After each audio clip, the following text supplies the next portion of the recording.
Қайырлы күн баршаңызға, менің YouTube арнама қош келдіңіздер. Мен сіздерге Рамазан нанын қалай жасалуын көрсетемін. Мен бұл рецепті Рамазан айында түсіріп қойғанмын. YouTubeға енді салып жатырмын. Алдымен бізге аппарат дайындап алу керек.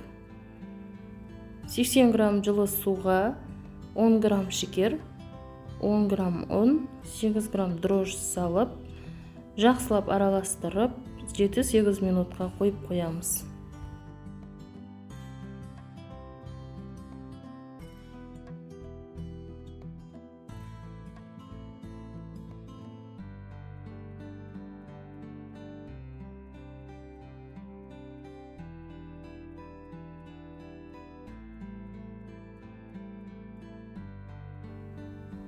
Енді қамырын илейміз.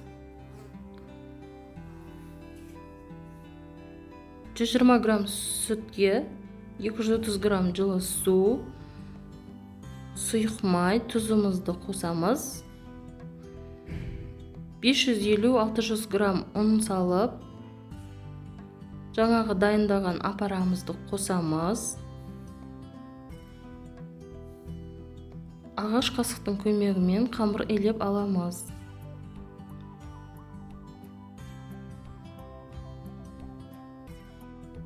Толық рецепті астына жазып қалдырамын.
Сосын қамырды осылай ары-бері қолымызбен ұрғылап,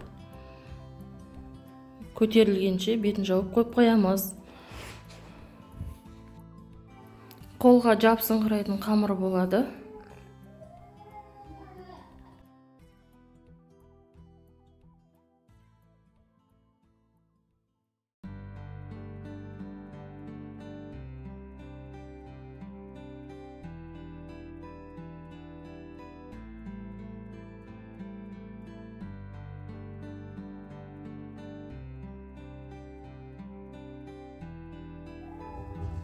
Мінекей қамырымыз көтерілді, ашыды қамыр. Енді нанын жасап пісіріп аламыз. Нанды осылай қолдарыңызбен жайып, осылай басып шығамыз.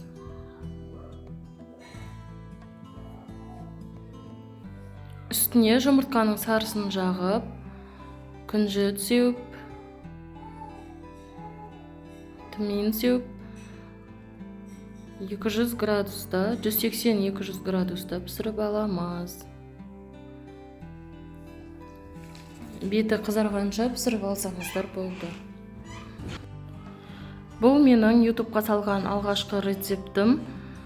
Мені қолдап, маған лайк басып, подписация етіп, менің рецепттеріммен жасап көріңіздер.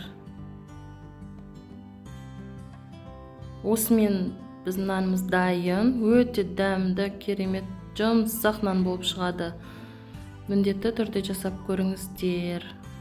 Маған тіркеліп алуды ұмытпаңыздар, алда бұдан да керемет рецепттермен бөлісемін.